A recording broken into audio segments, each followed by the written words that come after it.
They feel like, you know, I've influenced Corey to change or something like that, and which can be far, you know, that couldn't be farther from the truth. It really doesn't.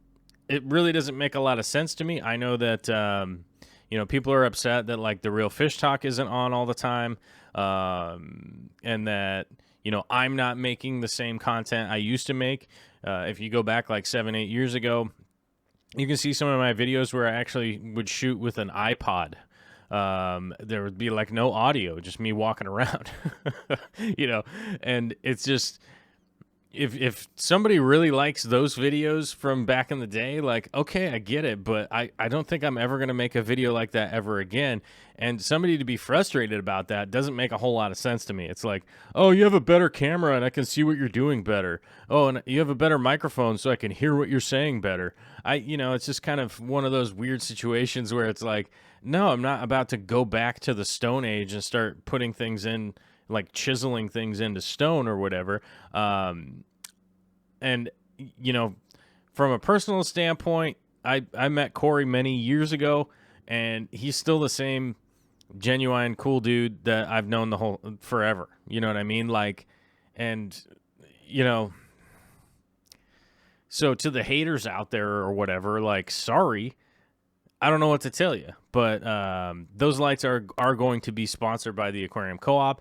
If you guys want to try it, so Corey's been doing a giveaway thing too, so everyone has an opportunity to win some of those lights also. So maybe that's an opportunity for people to get in on something. Recently, I want to check and make sure.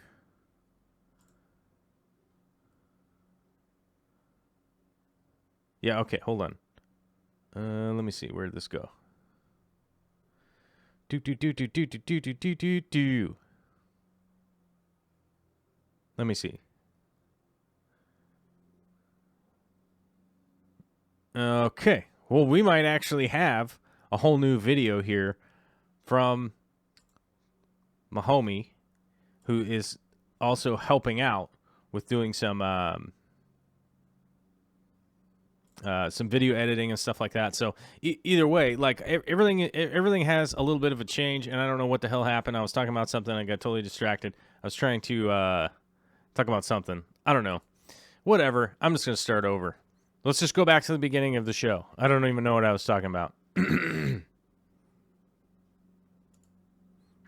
Goonfuser says, not sure why you give the negative stuff so much attention. Realistically, I do give some of the negative stuff attention to a certain degree. And one of the reasons for that is, like, I see negative stuff about me on other people's channels and stuff like that. So that's the whole reason I brought it up.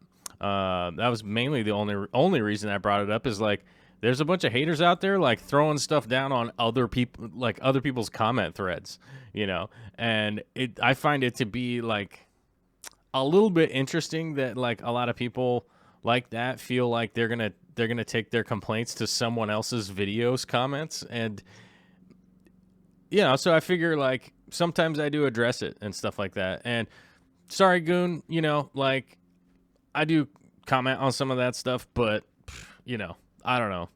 I also answer a ton of people's questions and stuff too, also. So, Potato's asking, I can't believe you were doing things so nice. Stop it. Use a potato phone for everything, or I might unsub. I love people sometimes. That's right. Yeah, it's one of those things. But the reason I was talking about it is because I'm kind of a stream of consciousness person. I'm just kind of telling you guys, like, what I'm thinking about and how I get step to step on things. And, you know, so, yeah, I don't know. I guess that's why I was talking about it. Let's see here if we got some of the questions. Oh, whoa, we got a super chat here. Did I miss a super chat? I did. What's this one? M. Howie's Fish Tank says the dad van will be at Aquatic Experience. Yes, the dad van. Yes, if you guys don't know, you know, Mike Howe took us out in his dad van and took us around when we were out in Michigan, which was so awesome. It was super cool.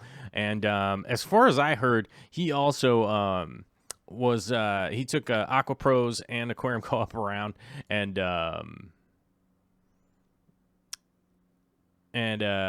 help them out when they were somewhere. I don't know where they were. Oh, Aquachella. That's where they were at. And I was up in Alaska helping out up there. So, so they were up there. And it's awesome that M. Howie's going to be there. And awesome to be super generous to bring your dad van up and rock around there. That's going to be really cool. Chevy Smith, I really want to start a 20 long for assorted platies and Julie Corys. That sounds like a great plan, honestly. I would go for that. I would definitely go for that.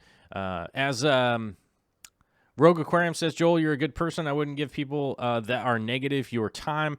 Yeah, I think one of the things is that affects me sometimes when I see that kind of crazy negativity is that. So here's from a personal story from today. As I mentioned, I went and got my flu shot, which I am lucky enough to have health insurance. Didn't cost me a ton of money, right? I basically just went down there, got my flu shot, checked up on my other vaccination stuff, and it was all good. But one of the reasons that when people are like hating on me or whatever, and they're all mad and this and that and the other thing, I will tell you a story personally from today, right? I have a change jar where I put all my change into. So I took a giant brick of change down to to my bank because they have one of those change counting machines. And to be really honest with you guys, I had a big expectation of like just how much, just exactly how much change I had. I basically thought there was a lot more there than actually was. When I added it up, it was $214.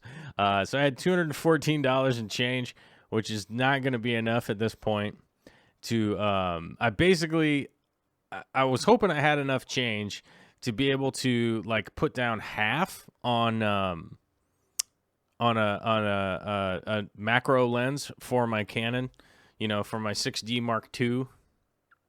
I basically wanted to get the 100 millimeter macro lens for the Aquatic Experience, and I figured if I had half of the money, I could just put the rest on credit, and then I'd figure out how to pay it off later, and like go do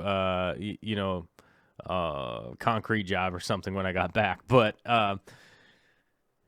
it was only $214, which isn't even half. So I was like, oh man. Right. And I think that's the reason that like when I see like really angry negative people, like they never get to see or hear any kind of story of like, yeah, I consolidated all my change jars, took them down so that I could try to get enough money to buy a new lens so I could make a better video when I went to Aquatic Experience, right? And then it's like, and then people are just being angry, right? And then I'm like, Jesus, man, like how much crazy nonsense do I have to go through to try to just make something better? And yet somebody else is having like a super negative response. You know what I mean? And I guess maybe that's probably what it is that motivates, like in my head somehow, that just makes me upset. And then, I don't want to dwell on it. So I'd rather just get it off my chest and just keep going. You know what I mean? Big Germ 86 with a $5 super chat saying, Super Chat Friday. Love the show. Well, thank you very much.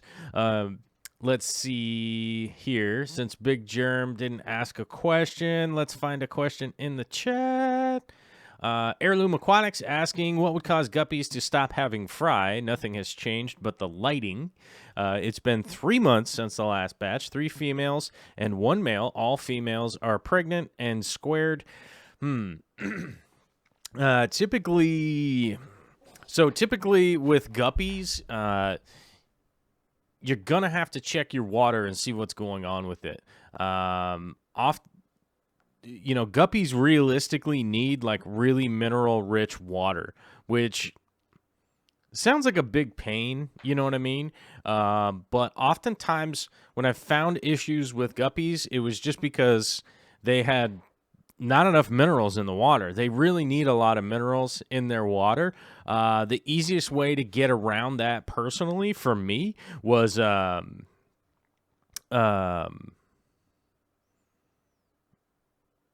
Wonder Shell. I don't know if you guys have ever seen Wonder Shell before, but it is something that has been around since, I would like to say, the 60s or something like that. It is something that has been around for I don't know. I remember seeing it when I was a kid, I think.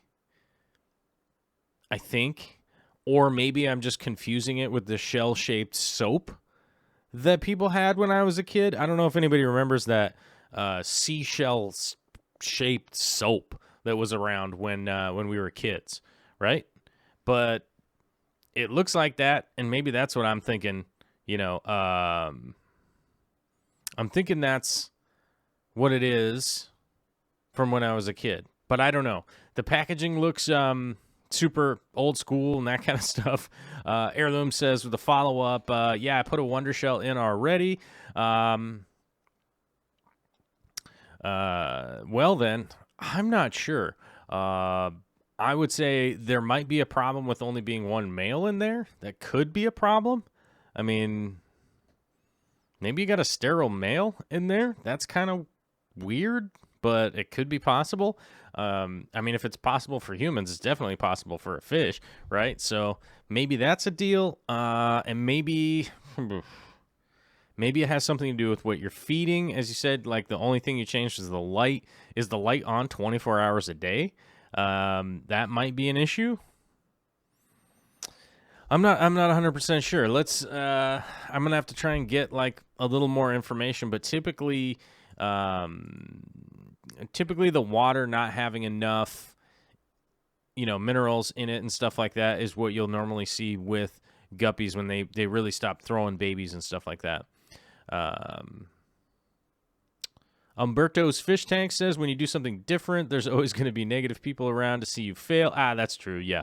But, as this being a long format show, man, I like to share what's going on. You know what I mean? I like to share what's going on with me and let you guys kind of know some of my thought processes on stuff and some of my decision-making on things, Some people have, and like I said, some people get upset and they kind of wonder why, why I would make a change or change something or this or that or the other thing. And sometimes things change and then people go like, I don't understand why. And then, maybe if you guys listen to a lot of the live streams or whatever, you might be helpful and be explanatory or something. I don't know. I don't even know what the word is there. Realistically, it might help explain it for you a little bit.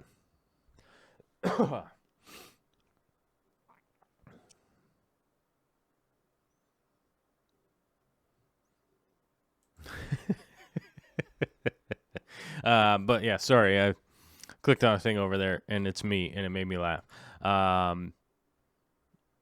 Let's see here. Vampiric Dark Dragon says he mentioned the guppies were pregnant.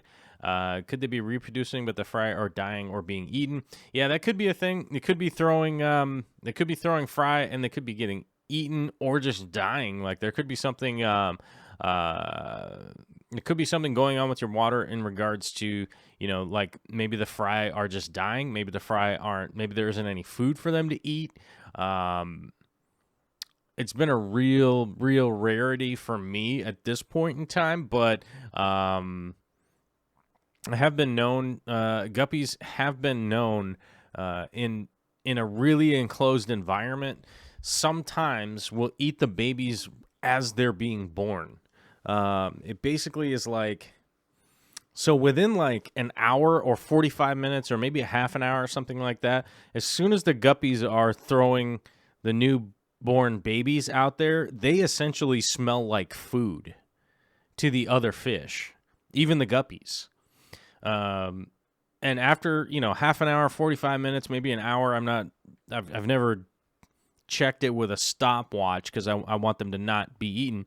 But it is a very short amount of time. That sort of, whatever it is that's on them, like either the lack of a slime coat, or maybe it's something similar to embryonic fluid, or maybe a bit of what would maybe be characterized as placenta or something like that is on them and makes them smell like food. And the other guppies will eat it, like, oh wow, somebody dropped food in there, and they go straight for it. So I have known that to happen in the past, and my big thing for that is that I basically just separate them, allow them to throw their babies out, and then and just use a little a birthing box. So if you do have the 3 females in there, I would just get 3 little birthing boxes, maybe make some, and just when they're looking pregnant and about to cut loose, I'd move them into the little breeder box, let them throw their babies, and then release the babies out into the whole tank. That's what I would do. That would be the next step I would take in my process there of figuring out what's going on. Savannah Aqualama has all the guppies. They never stop. If you have that specific guppy, if you guys happen to watch the Guppy Championships, I did put a pause freeze frame deal in there that said, this is the guppy that I want. If anybody sees that, it's like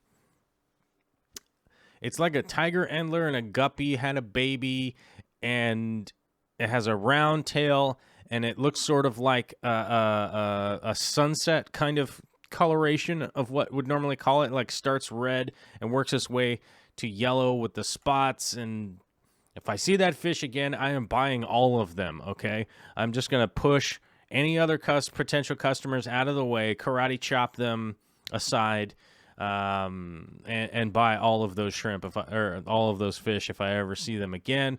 And that's just how that's going to be. So maybe somebody out there has some, and you can send me like a picture, or maybe you could tell me where you got them. I don't know. But on a side note, getting back to plants, I guess on a sidebar here, buying stuff, getting stuff. I don't know if you guys have Instagram.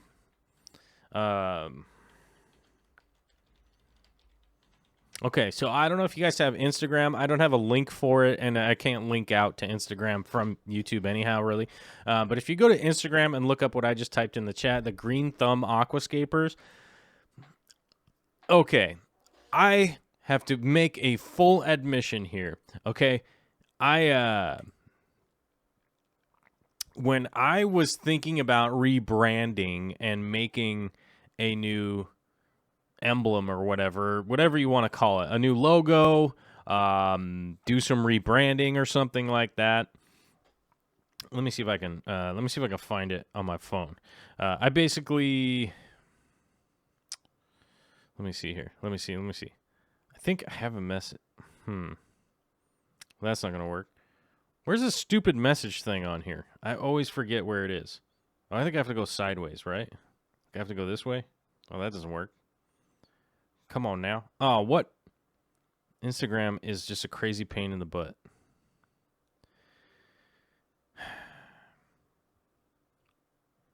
Can I... Now I'm opening up a story. Okay, whatever. Either way, when I was trying to rebrand... I don't know. I don't think this camera will be able to pick it up. But either way, if you go to Green Thumb Scapers, there we go. If you go there to those guys on Instagram, I basically was like, I was like, oh crap, those guys have exactly what I wanted to make. Like I wanted to have scape tools in the circle and the kind of old school with like the established or whatever. And then I was like, oh man, somebody else already has that. 'Cause, I basically, I do my due diligence to make sure if I'm going to make something that it's not going to look exactly like somebody else's stuff.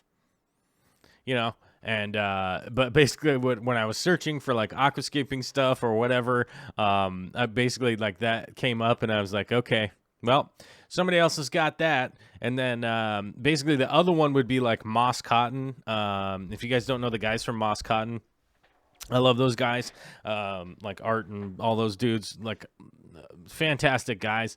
I would recommend to get one of their shirts over mine because they're much nicer and kind of cooler and, you know, whatever. But those guys basically have the other version that's like, oh, yep, that's kind of what I wanted to do. So we're kind of working on a brainstorm for some branding or whatever. But regardless of that, the reason I wanted to bring it up, they had some Christmas moss that popped up on an Instagram sale, and I ordered some. And I'm not sure when it's going to come. I didn't check the tracking information. I really didn't check the tracking information to see like when they said it was going to show. And so I don't know, but I'm pretty excited to get Christmas moss in again. I haven't been able to really find it anywhere in Washington. So, you know, we'll see what happens with that. Barbara Jackson says a shrimp in a chef hat with tweezers in his claws and a plant in it. That's pretty good. You know, I've got somebody working on a logo right now. We'll see what happens. I'm excited to see what will happen. It's somebody from in the family and, you know, the fish fam, right? And we'll see what comes out of it. I never want to make a promise and then, you know, something like not work out. You know what I mean? So, you know, but hopefully that works out and it's something that works out really well. And well, we'll see. We shall see how it goes. But I'm excited for the Christmas moss regardless. I also tried to go to my local fish store today because I wanted to get some new corals. And I wanted to pick up some zoanthids. I wanted to pick up some zoanthids for my little reef tank. And I got zero customer service today, so I left. And yeah. So hopefully locally somebody will be able to come up with something. I'll probably throw some posts up on Facebook or something like that and be like, "Yo, man, who's got too many zoanthids, brothers?" You know, I'll be like, "Brothers and sisters, gather round. Would you like some dollars American for some zoanthids?"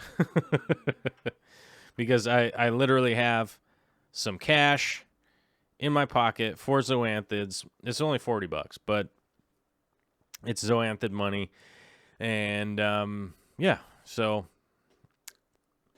maybe somebody locally has some.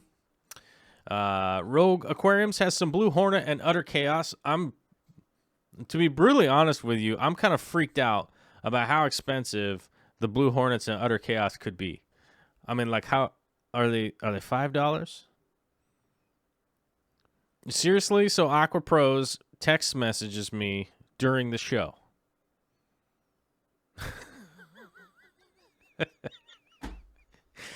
It's pretty good. Hold on, I should message him back. Hold on. Here we go. How do we... I'm currently live on the internet, dude. There. You guys could literally hear me text Aqua Pros back and just let him know how it goes. I won't tell you what you. I seriously won't tell you what he texted me because it's not much. There's not much that I could say on the internet that would make that make sense. All right. Chief Rakes Tanks with $2 super chats have finally made a live stream. See everyone at Aquatic Experience. Ooh, yes. I hope to see you at Aquatic Experience. That's going to be awesome. As I said earlier in the show, I don't know if I conveyed it very well, but let's say that the Aquatic Experience is a huge disaster somehow for whatever reason. Just remember, I'm going to be in the New York, New Jersey area, going to be really close to the Statue of Liberty. I hope to make it. I really hope to make it to Hell's Kitchen. I hope to go see my buddy's restaurant in New York. I don't know how well that's going to work out. I have high lofty hopes to be able to go hang out with a really good friend of mine out there that runs some really nice restaurants. So I would say, I know you guys are like subscribed on YouTube. I know that people are subscribed on Instagram and Patreon and all that kind of stuff. I definitely will keep people posted on the Patreon and probably Facebook. Those will probably be the two places that I will let people know where I'm going or not. Otherwise, I should be at Aquatic Experience from open to close every single day, unless something, like I said, is totally crazy and there's no real reason for me to be there. So if you guys are on the face page, all that kind of stuff, you know, Dark Star Arts, I'll probably keep things posted there and or on the Patreon. Speaking of the Patreon, let's go to the fan questions, brass. It's Friday, and people get very irritated when they sign on here on a Friday, and they go, "You're answering everybody's questions from the Patreon?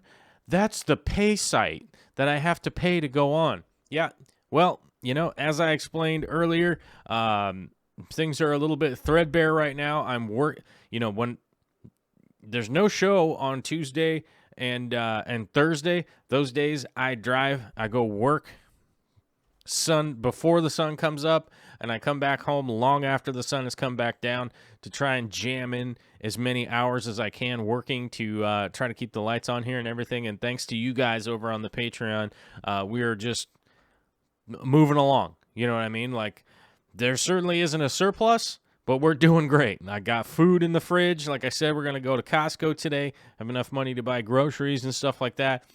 I'm happy. Hopefully you guys are happy. And, you know, you don't necessarily have to be on the Patreon, but mad respect to everybody on the Patreon. You know what I mean? Like, it's just respect where respect is due. And I try to respect everybody in the live chat too as much as I can. It's just how it is. Like Aquaticy just said, 1 year I'll go to the Aquatic Experience. Got to make it out to the Aquatic Experience someday. But there's almost a better option. The Aquatic Gardeners Association in 2019, which will be coming up early next year. I believe April. Let me see. Gardeners Association. I guess I need to hit the convention 2019. So let's see, the AGA, the Aquatic Gardeners Association Convention of 2019 will be hosted by the Greater Aquarium Society May 3rd, 4th, and 5th, 2019. Confirmed speakers so far: Christelle Castleman. If you don't know who Christelle Castleman is, you better go check it out. Dennis Wong, oh my God. Kara Wade, Vin Cuddy, and some dude named Corey. I don't know who that Corey guy is, but there will be aquascaping workshops, wabi-koozie workshops, all-day aquatic plant auctions. Deals are still being worked out before all the other stuff. And I don't know where it is going to be, but that is going to be really close to my house. I can't remember exactly where the location is going to be, but let me see. Where's the...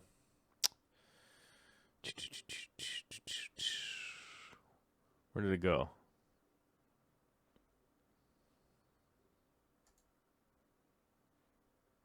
Oh.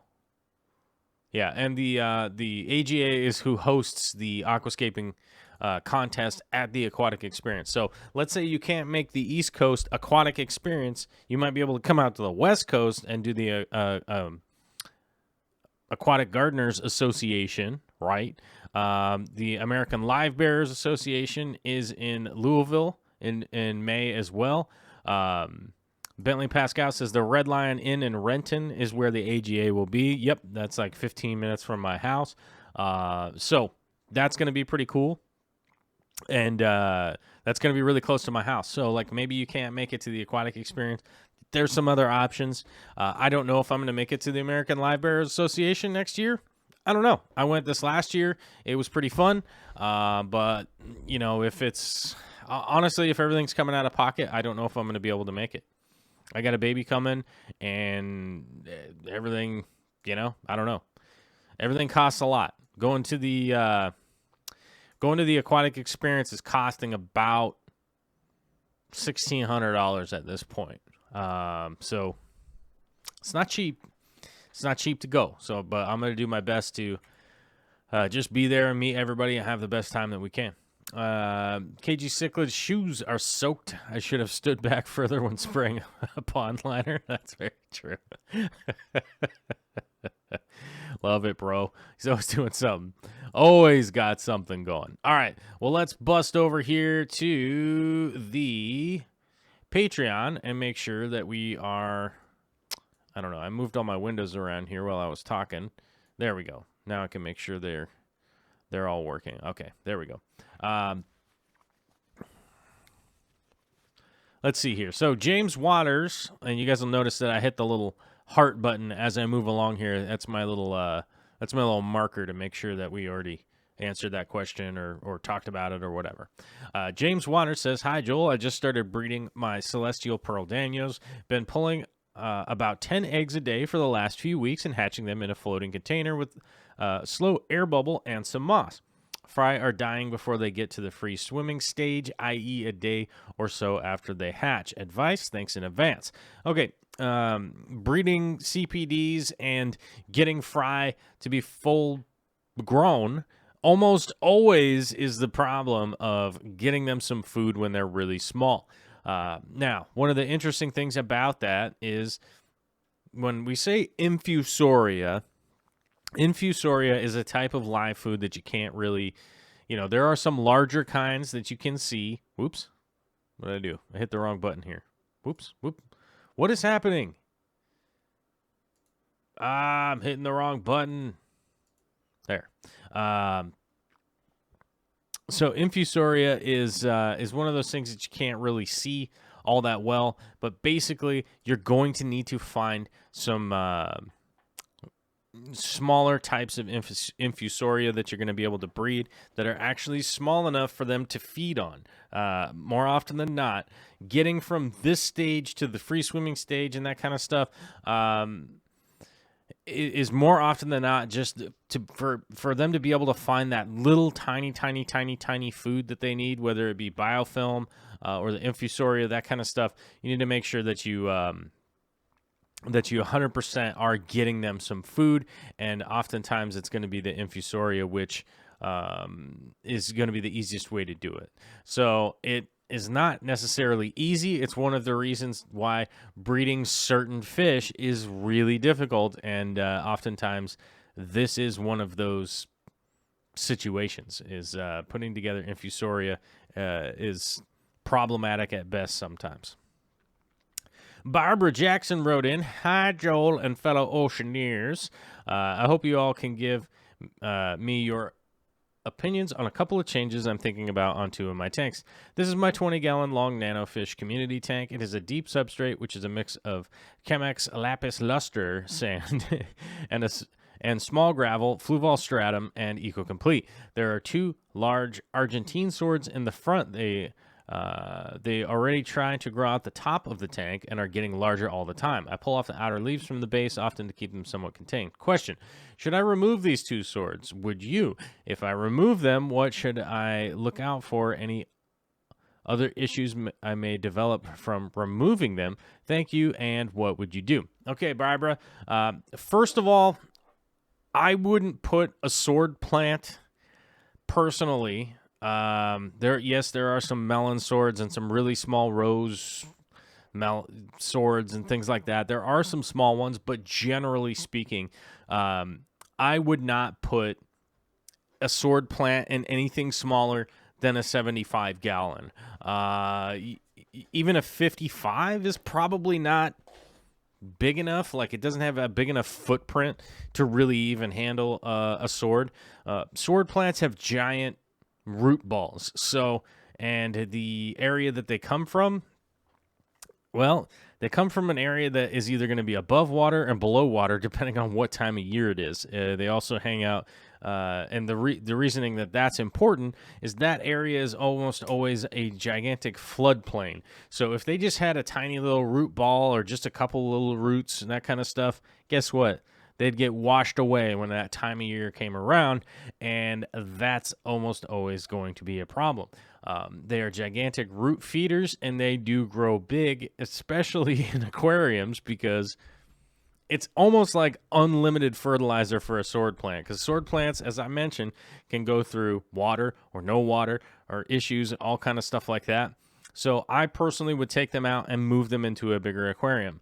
The things that you're going to need to watch out for is you can end up with some really, really messed up water quality when removing some sword plants from a tank like this, mainly because of how much substrate you're going to dislocate when this happens. So the easy way to deal with that, just do some water changes. Do a water change basically every day for a little bit until they, until your water gets back up to the clarity and cleanness that you're looking for. Megan Ness says, "Hey all, what's up?" Rory says, "I might try that." I'm not sure what he might try, but figure it out. 54 Punchy says, "Sword plants are tank busters." Yeah, they're substrate monsters. They chew up the whole tank. Kiwi Mamo says, "Later, folks. I got to catch the rest on replay." Well, see you later. Yeah, don't forget, you could always watch the whole replay of this, plus every other video I've ever put out. 800 something. I don't know. It's a lot. Excuse me. JX Aquatics. I like to make leaf litter tank for 3 months or more to create infusoria and other microorganisms. Then I will then spawn the fish in that tank and then remove the parents. That is a great idea. A lot of leaf litter and stuff like that will be a great way. I think I have the flu from the flu shot, you guys. I just sneezed. That was ridiculous. I must be dying. It's Vicky's fault. She told me to get the flu shot. I knew it. I knew it's a conspiracy. KG Cichlids with a $5 super chat saying, "Have a coffee at Aquatic Experience for me." On a side note, I'm in the backyard freaking out about rogue mosquitoes from Asia. Well, as long as you don't have the mosquitoes from Alaska, I wouldn't be that worried about it. It's the mosquitoes from Alaska are the ones that you really, really, really got to watch out for. They are giant. They are like birds, and they come in a giant swarm, and they are the most ferocious monsters you've ever seen. Barbara Jackson with a second little post here. Second post for the second tank picture. This picture is of a 20-gallon tall tank with male guppies and a couple of panda cories. Substrate is the same sand and gravel mix, but with no Eco-Complete and more sand. I think I would like to remove the floating plants of the dwarf aquarium lilies and the red lotuses. Question: what would that hurt the plant? Can I take them off at once, or should I remove only a portion at a time, or say a few weeks or so? What would you do? Thanks, Joel, and everybody. Okay, so the moving, tiger lilies, dwarf lilies, red lotus plants, any of those kind of bulb plants like this, you have to dig down into the substrate and pull the bulb out and bring all the leaves with it. You have to just take it out as one big unit, right? You really can't just take the leaves will just die off.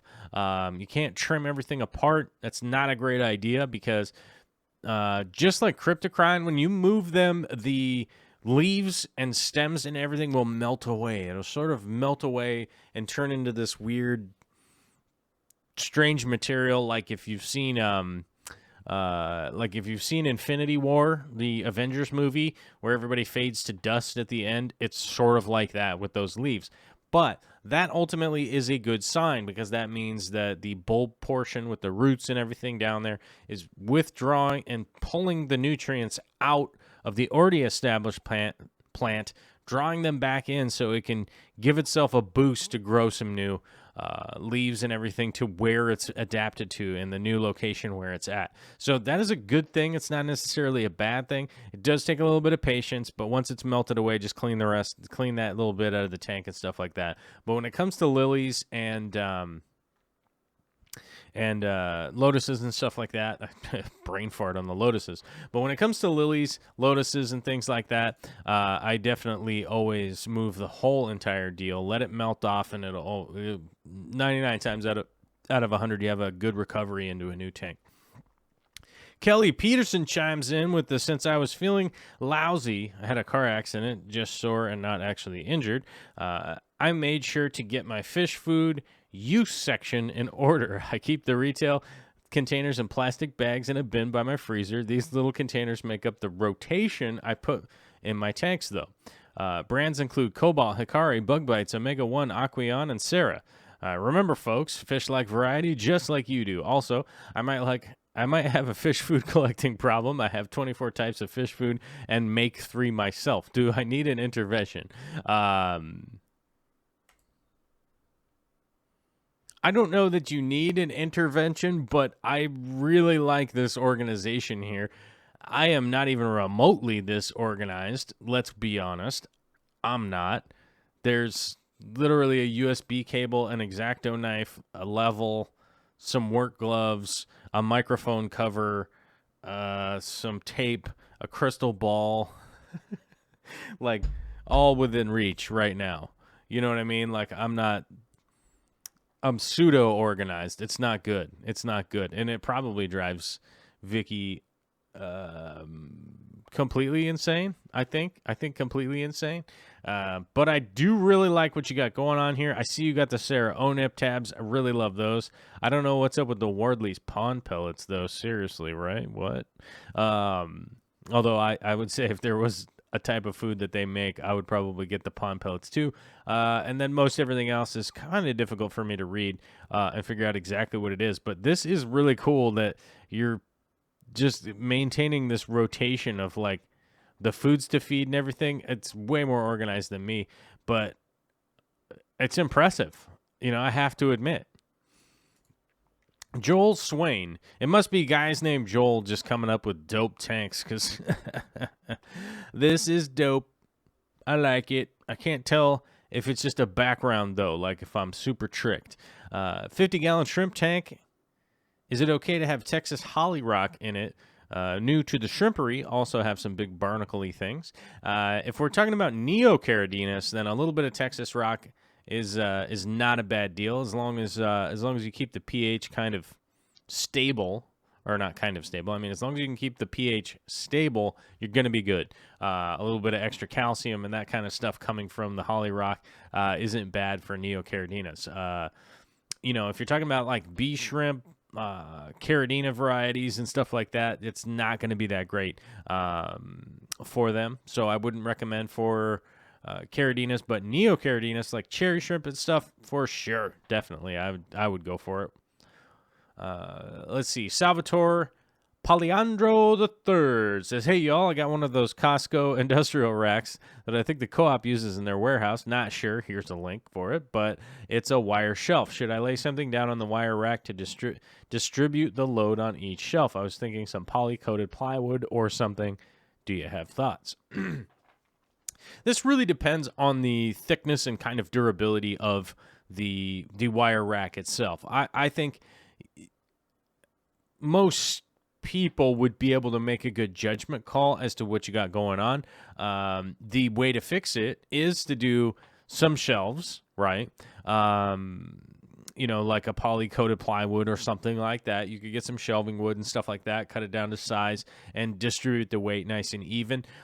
So luckily you do know the way to fix it. So if it's something that you want to do, I personally would probably just do it. I probably would just do it ahead of time and be like, well, I already did the repair.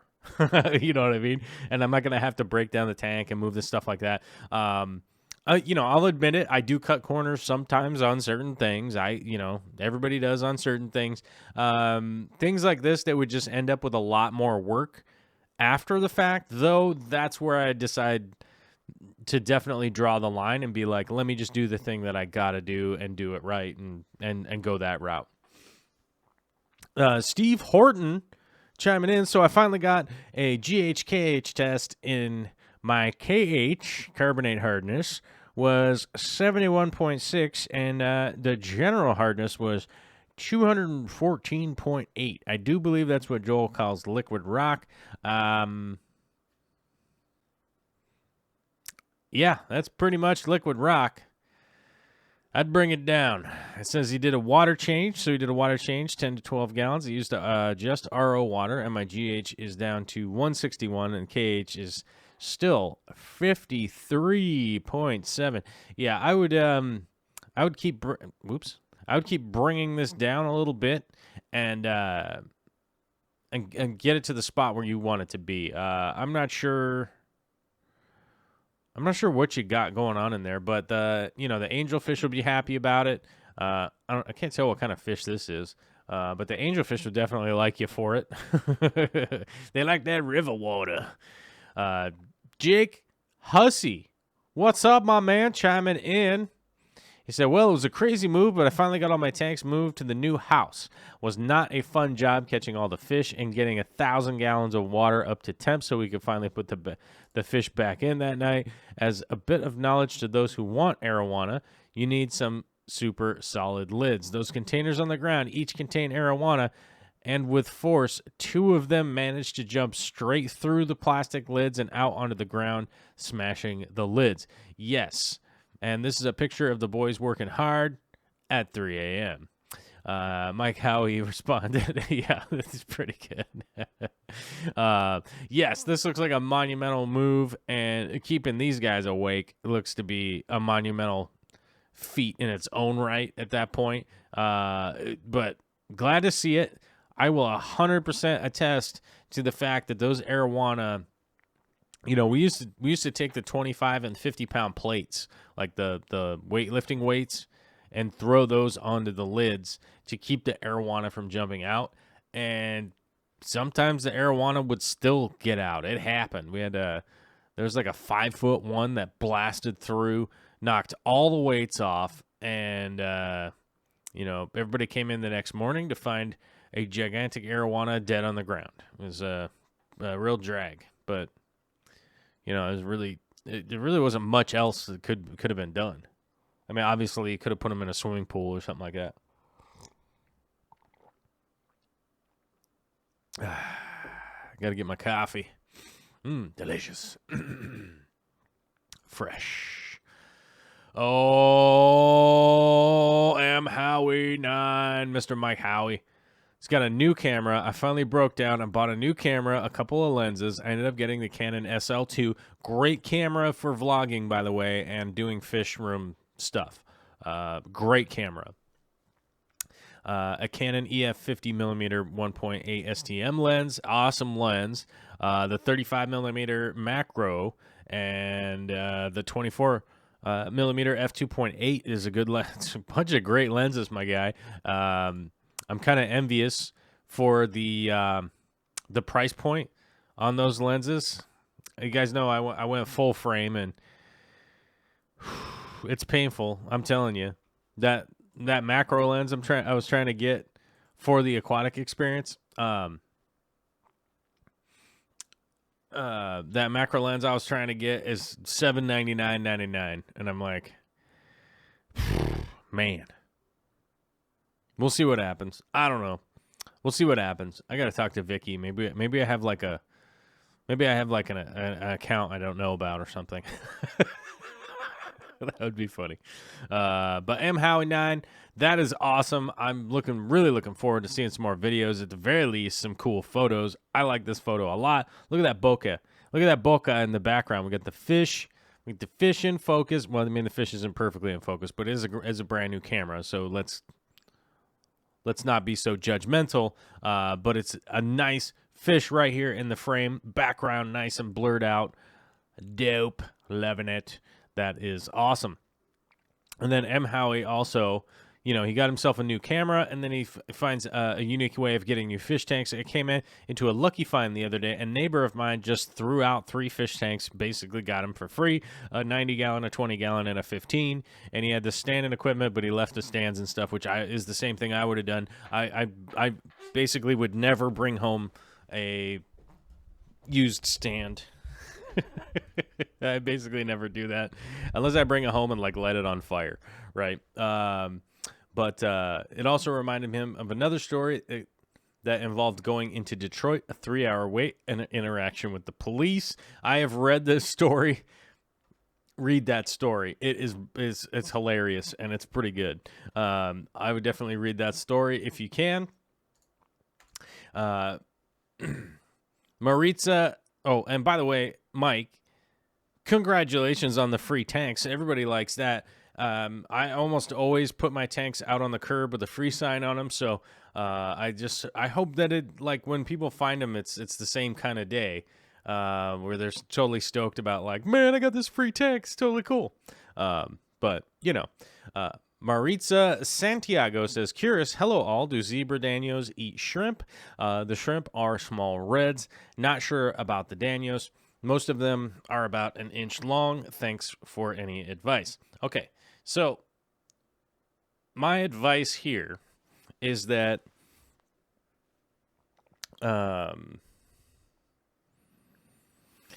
my advice here would be any sleek fish. So any sleek kind of fast fish that has an ability to move fast means that they have evolved enough to be able to hunt somehow. Okay. Oftentimes we'll see Danios and fish like that just kind of cruising around during the daylight, and they're not aggressively swimming around, but they are swimming around and moving around and looking around and doing stuff. But at some point in time during the day means they have figured out a way to hunt. Zebra Danios would be one of those fish that I put into that kind of category that, like, you don't necessarily get to see them hunt because it probably happens when you're not around. What is this? What is that? It's like an eyelash. Weird. But zebra Danios would be one of the groups of fish that I would put into the, they hunt at some point in time.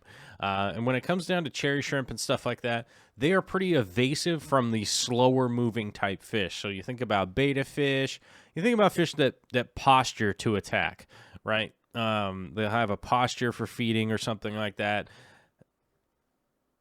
Generally speaking, shrimp can outrun them because with a couple of quick moves, they just lose sight of the shrimp. They go joop, joop, joop, and kind of get away. Danios, along with the rummy-nosed tetra, I would kind of put into the group that, like, they do know how to hunt at some point in time and do sometimes get some of the shrimps. I'm not that concerned about it because I'm just breeding cherry shrimp like crazy. So if the rummy-nosed tetras get a couple of them, it does happen. My advice would be to separate them if it really is that much of an issue. Realistically, that would be my main advice. That just really isn't that much other than, just separate them from each other. It's the same kind of deal. Like if you have a lot of dogs together, it's cool until for some reason one of the dogs, doesn't really like the other dog. And the only thing you can do is just separate them, otherwise it's just not going to get better on its own. Realistically, it's going to be human intervention. It's going to be the main thing. Hex Tank Apologist, who actually is brand new to the Patreon, says, "Hello everyone. This is my 10-gallon Hex Tank. It's home to Ember Tetras, a Blue Dream Shrimp, a Mono Shrimp, and a Nerite Snail. I'm looking for advice on how to make this tank look better. Any scape ideas? Thank you." The mainstay for the scape ideas is that it doesn't appear that you have any hardscape in here other than just the substrate. I would find some big, long basalt rocks and a couple pieces of driftwood, and play to the fact that this is a pretty vertical tank. I would highlight the fact that it is really vertical, and it also is a hex tank. So I would want to scape this in a way that, regardless of which viewing panel you're looking in, it's not distorting the scape all that much.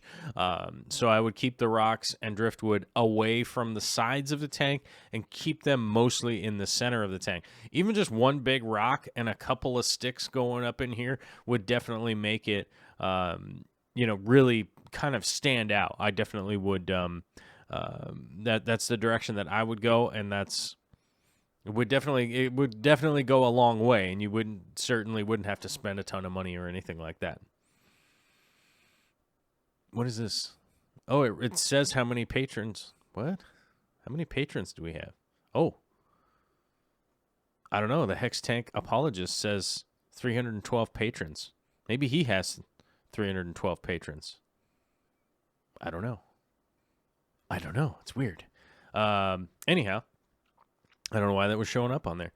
Johan says, we got ourselves the fish of the week. If you guys have been around here a long time, Johan sends in a fish of the week every week, and it is almost every single time an interesting fish and a great picture. So mad props to Johan for sending these in every week, because it's a good contribution, I'm saying, for sure. Fish of the week is the Nandus perch. You got to check us out. Oh, sweet perch. Commonly known as the gangetic leaffish. I don't think Have I ever read this before? I don't think I have ever read this before. Let's see what's going on here. Nandus, the gangetic leaffish fisheries aquarium. Yep. We got it right. The spelling is correct and everything. Says species of Asian leaffish native to South Asia and Indochina. They are commonly in slow-moving or stagnant bodies of water, including ponds, lakes, dirty old ditches, and flooded fields. Oh my! You got a dirty old drainage ditch out back. You could get some of these fish up in there. They'd be hanging out in there, rocking, hanging out. You know what I mean? Yeah. Yep. Brandon in the chat says, where are you finding these questions? These are coming all from the Patreon on Fridays. On the community tab, onto the Patreon page, I answer all of the Patreon's questions. They post them throughout the week, and we go through them on Friday, and you guys get a chance to check them out. You guys could go over there and chime in if you like, or you could do it here. Alyssa Bentley says, I think the cheapest I've seen Neo Caridina shrimp here is $5.99 a shrimp. So about $6 a shrimp. Yeah, that sounds about right for nice cherry shrimp. Dan Squire says they start at about £3.50 out there. So let's see, that's like $5.35 American, something like that. I don't know. So that's pretty similar prices. I would say that if you're looking for cherry shrimp, you should expect between $5 and $7 pretty much. Anything really much higher than that, they better be like really fancy quality, or which essentially is going to be, you want to make sure that they have a healthy body shape and they have like a real coloration that you're looking for. So if you find those two things and it is an expensive shrimp, I wouldn't be too freaked out to go that direction. But, if you are an inexperienced buyer, I would maybe think twice about buying right away the first site that you see them. If they were anything more than $8.99, I would definitely recommend people to think twice and find out why that is. Nick's Fish Room just got out of the old hip surgery. He's 1 week into the recovery from the hip surgery, which, thoughts and prayers, my guy. We got thoughts and prayers coming out to you. Hot and fresh thoughts and prayers. I'm making light of a situation, sorry. But he is doing great with his hip surgery, and as I told Nick, my good buddy Jean, she went through the same thing just a couple of years ago, and it was pretty traumatic right out the gate, But about 5 weeks later, 4 to 5 weeks later, she was pretty much up and moving around and doing all that stuff. So it does take a little while. But, I mean, and when I say up and moving around, she was working short shifts by that point in time. So I think if Gene can make a recovery, I bet you Nick is going to make a really good recovery too. So shout out to the Oceaneer from Canada, Mr. Nick, with his new hip. Rumbus chiming in, throwing down a GIF. Graphics interface file. Is that what a GIF means these days? I don't know. Whatever. But Rumbus throwing down the GIF file. Look at this. We got ourselves a little feeding Neocaridina shrimp. A little cherry shrimp action. Fluffing the eggs while eating. We can't stop fluffing those eggs. And we can't stop eating because we's a shrimp, bruh. All right. Rumba says there might be some more shrimps ahead. Of my about 12 cherries, 4 are buried.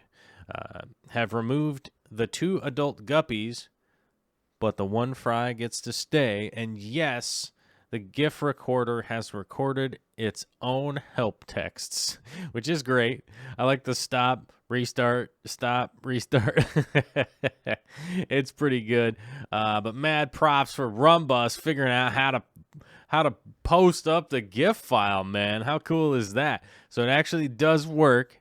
There is just it seems to be a very unique way to be able to throw a GIF up onto the Patreon, and nice looking shrimp. I would give it, this shrimp, I would give it an 8 out of 10. 7.5 maybe. Shape is good. Solid coloring is a little lacking, though. But the top main color on the body is not bad. I look for a little bit darker and a little more solid, though, personally. But very nice shrimp. Lisa Camilleri chiming in. Oh, my gosh. This is the longest thing. This is so long. Okay. I'm literally going to...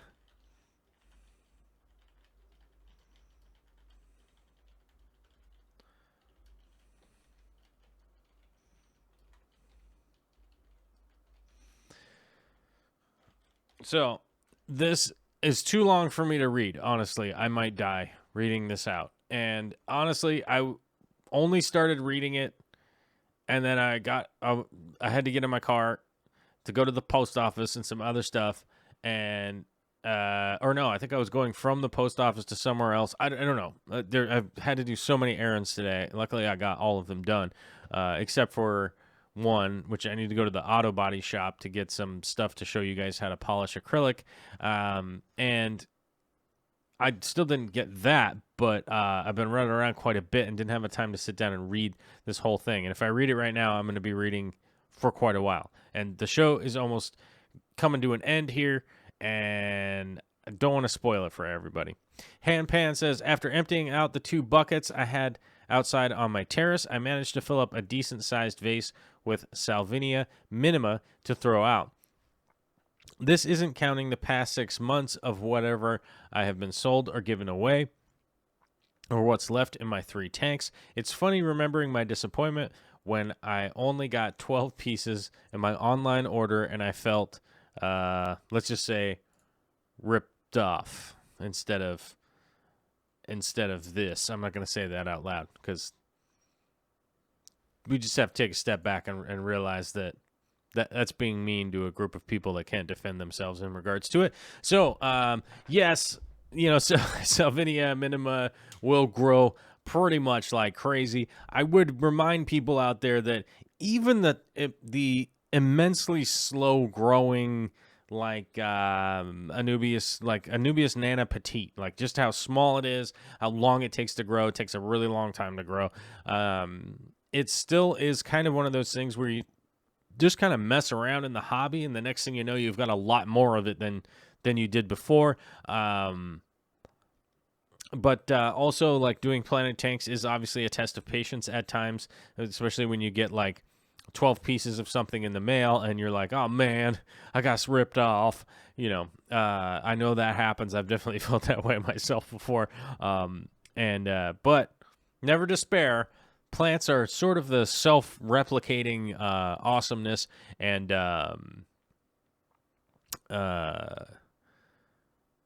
you know, that's almost is the redemption. Just a little bit of time, and the next thing you know, you got tons of stuff.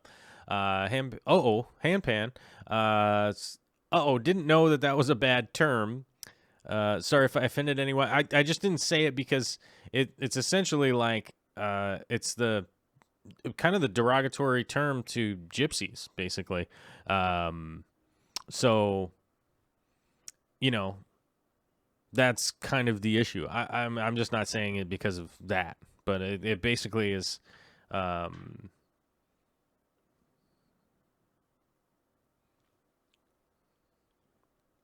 But don't feel bad.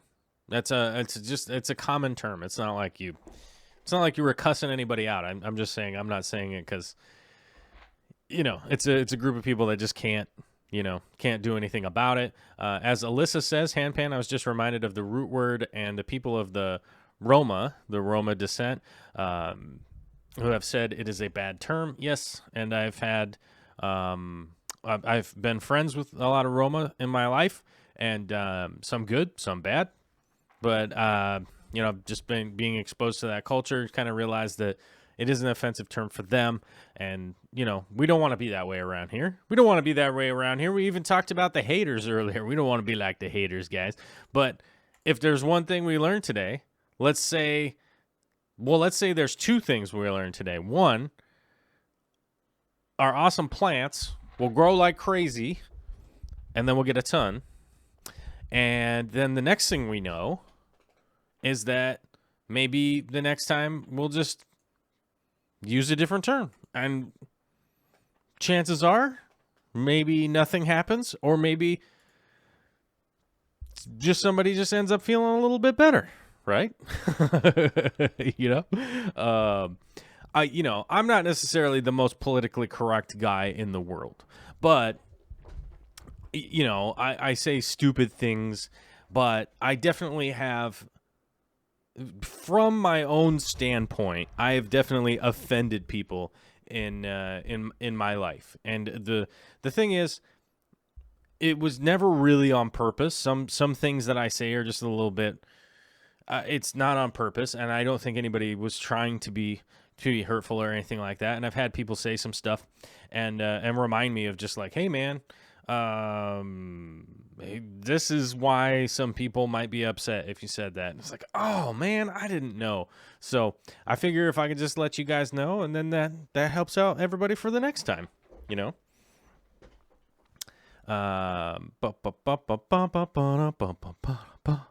So yeah, I don't know. Don't mean to sidebar everybody, but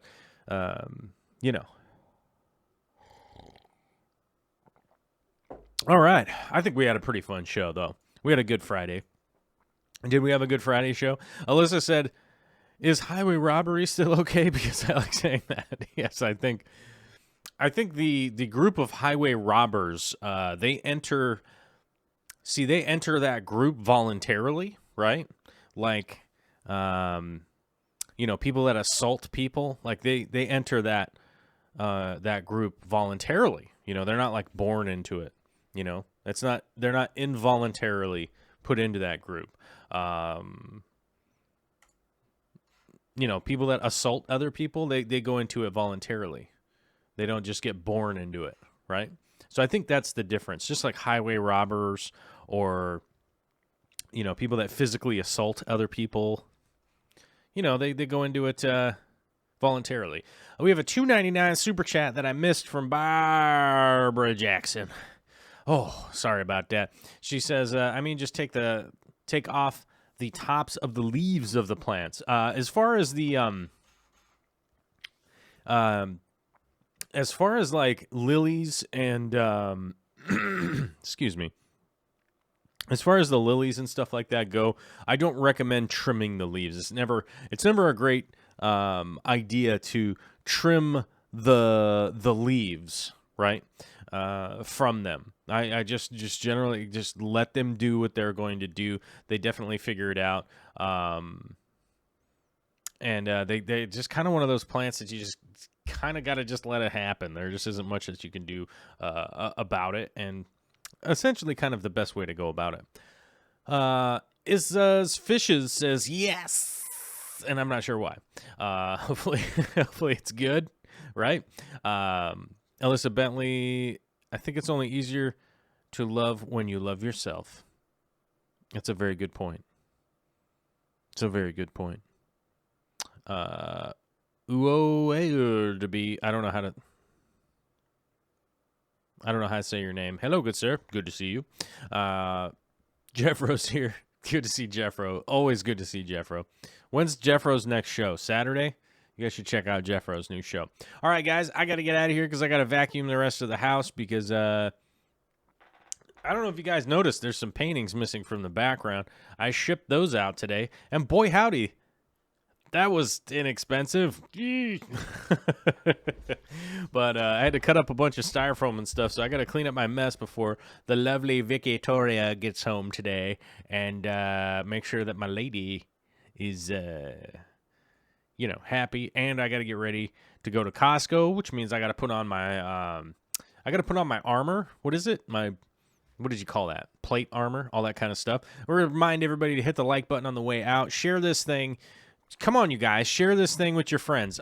We just hit 19,000 subscribers, which is crazy, okay, first of all. In its own right, that's crazy. I honestly really, really, really, really had my fingers crossed to hit 20,000 before we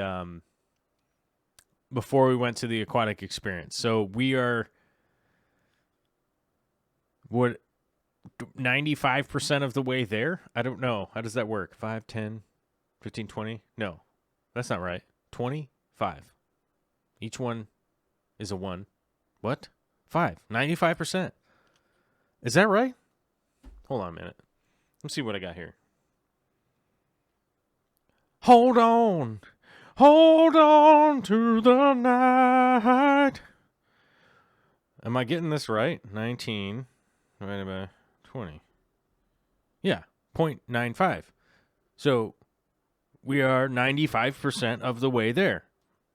Oh my gatos. So we're 95% of the way there to the 20,000. Help share it out. Spread the word. Maybe you don't want to share this video. Go grab one of the videos from the last couple months. Share that out. Put it on Facebook. Put it on Instagram. Print out a copy of it and on a piece of paper and mail it to your mom. I don't know. Do whatever you got to do. John Willis says 95% is correct. I just kept thinking like, yeah, that's right, but that's not right. Wait, what? Huh? So share it out. Do whatever you can. We're just trying to hit that charge to try to hit that 20K before we go to Aquatic Experience. And if not, okay, but I'm going to be super sad. And then I'm going to be, like, hey, guys. Oh, we have a $20 super chat, a bright orange one from Steve's Fishy Place. Much plant, many fish. Great show. Thanks. Well, thanks, Steve.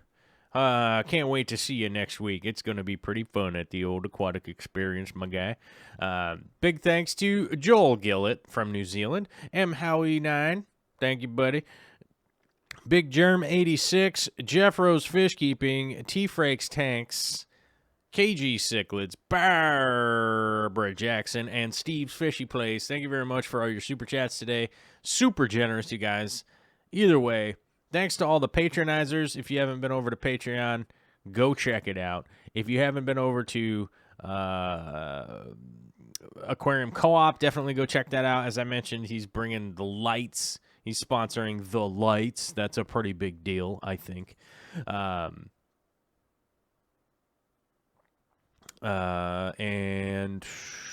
what else was I going to say?